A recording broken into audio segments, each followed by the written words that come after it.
11 witnesses testified in Lindsay Clancy's murder trial today. Let's break it down. It started with the medical examiner who did the autopsy on baby Callan. Only jurors were able to see autopsy photos, and some of them were visibly emotional looking at them. Lindsay Clancy was loudly sobbing during this. The testimony was pretty short, but afterwards, court had to take a quick break. After that break, the family's longtime pediatrician testified. So the pediatrician testified that in general, Lindsay seemed like a normal mother, the kids were healthy, all good. She saw Lindsay and Cora at a doctor's appointment the morning of the murders, and she testified that nothing seemed off, and that in her experience, she had never felt she needed to screen Lindsay or give her resources for any postpartum issues. Next up, multiple daycare teachers who encountered the children testified. Again, they testified about the kids being generally well-adjusted and Lindsay seeming normal by all accounts. Then Lindsay Clancy's former co-worker at Mass General, remember she's a labor and delivery nurse, who's also a friend of hers, testified. She said Lindsay was a wonderful mother. She's known her for over a decade, and that all Lindsay ever wanted was to be a mother and have a big family. She did testify that Lindsay had told her about some mental health issues she was having. She told her about the insomnia she was experiencing and brain fog. Prosecutors asked this question of multiple people who had encountered Lindsay, saying, did you have any trouble understanding what she was saying? At any point, was there anything different about her speech? And they all said no.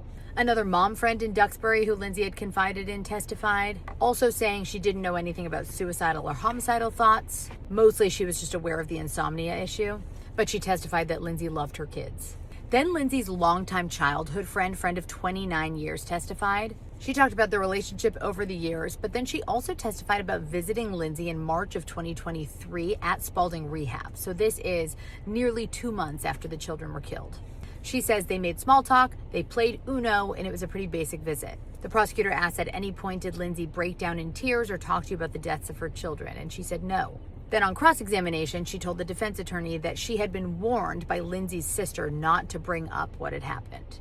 After that, Lindsay's former father-in-law, Patrick Clancy's father, took the stand. He testified that Lindsay was a protective mother in a way that he said any mother would be. He said he and his wife were aware that Lindsay was having some struggles and that Patrick had confided in him about his concern for Lindsay. He referred to Lindsay and Patrick and the kids as the all-American family. The final person to take the stand was a state trooper who did some investigation into Lindsay's digital footprint. During this very quick testimony, prosecutors read one of her Facebook posts in a mom support group in which she said, quote, I'm truly finding my 19-month-old to be the most difficult human I've ever encountered. I mean that with all the love in my heart. And every single thing with him is a battle, and it has been for a while. This was talking about her second child, Dawson. It was posted back in 2021. That was the last thing jurors were left with. Lindsay Clancy's defense attorney tells me he expects that her psychiatrists who treated her for these mental health issues before the killings will be called to the stand on Friday.